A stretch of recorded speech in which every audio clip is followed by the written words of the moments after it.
Ma première émotion artistique, je pense que c'est en regardant des peintures dans les livres. Quand j'étais très jeune, j'étais attirée par tout ce qui était peinture, surtout peinture. Et donc, je recherchais des livres d'art. Et au début, j'étais très, très impressionnée par Cézanne, que je traînais partout, parce que Cézanne, c'était pour moi formidable et tout. Et puis voilà, ça a commencé comme ça. Et de Cézanne, après, je suis allée vers d'autres. Et voilà, ce sont mes premières émotions artistiques. Pour moi, la nature, j'adore la nature, je le disais encore tout à l'heure. J'adore les paysages, j'adore être dans la campagne, j'adore la nature. Mais quand je travaille, je n'y pense pas. Quand c'est la sculpture, par exemple, j'ai ma pierre et puis j'essaie j'essaie de faire dire à la pierre ce que j'ai trouvé quand je l'ai regardée. Voilà. Alors forcément, ça a un rapport avec la nature, puisque tout se tient, mais j'y pense pas. Oui, il y a une part de spiritualité dans mon travail, puisque... Alors, on va faire court en disant qu'en fait, je cherche toujours le sublime. Donc, le sublime, c'est une sorte de spiritualité, quoi. Voilà, je cours après ça. Après l'émotion que m'a donnée la pierre, après ce que j'y ai vu, après ce que je voudrais y mettre, ce que je voudrais qu'elle exprime. Tout ça, c'est un tout qui évidemment est du domaine du spirituel. Non, je n'ai pas de geste politique. Non, parce que j'ai jamais eu ça en moi. Non. Ni de mener, ni de transmettre, d'expliquer, ni de quoi que ce soit. C'est, voilà, je fais, vous regardez, vous aimez ou pas, et puis voilà. En fait, la démarche, comme je vous disais, c'est qu'au début, c'était que la peinture, quand j'étais jeune. Donc, je peignais beaucoup, mais ce que je faisais ne m'intéressait pas, parce que c'était du conventionnel, c'était soit des reproductions, soit à la manière d'eux. Donc, à chaque fois, j'étais déçue, ça n'a aucun intérêt. Et un jour, j'ai rencontré la sculpture, mais complètement par hasard. J'étais à Paris, j'ai trouvé un atelier où il y avait écrit sculpture et je suis entrée.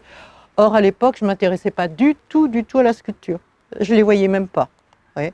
Et là, je suis entrée dans cet atelier, qui était un atelier de modèles vivants. Et tout de suite, j'étais happée par cette histoire et j'ai suivi ces cours pendant 4 ou 5 ans, en faisant que du modèle vivant, jusqu'au jour où le prof m'a dit, bon écoute, essaye de faire des choses d'imagination. Et j'avais l'impression que je n'avais pas d'imagination. Et comme parallèlement, je faisais des dessins dans les jardins de Paris, je dessinais énormément sur les gens, sur les bancs, voilà, dans les jardins. J'ai fait des sculptures à partir de ces dessins-là, en terre. Et ça a été le début. Donc je n'ai fait que de la terre au début. Et je ne sais pas pourquoi, dans ma tête, pour être sculpteur, il fallait travailler la pierre. D'où ça me venait, je ne sais pas, mais enfin bon. Donc j'ai cherché dans tout Paris un atelier qui voulait bien m'enseigner le travail de la pierre. J'ai fini par en trouver un. Et je suis allée pendant 1 an chez un sculpteur qui s'appelait Coutel, qui était assez connu. Et au bout d'1 an, j'ai dit, de toute façon, je ne peux plus rester à Paris, donc je pars. Et je suis arrivée à Fécamp, comme ça. Et à partir de là, j'ai été toute seule. J'ai travaillé toute seule, toujours. Voilà. Ce qui m'a donné un grand luxe parce que j'avais aucune influence, j'étais dans ma bulle et je pouvais faire ce que je voulais, quoi.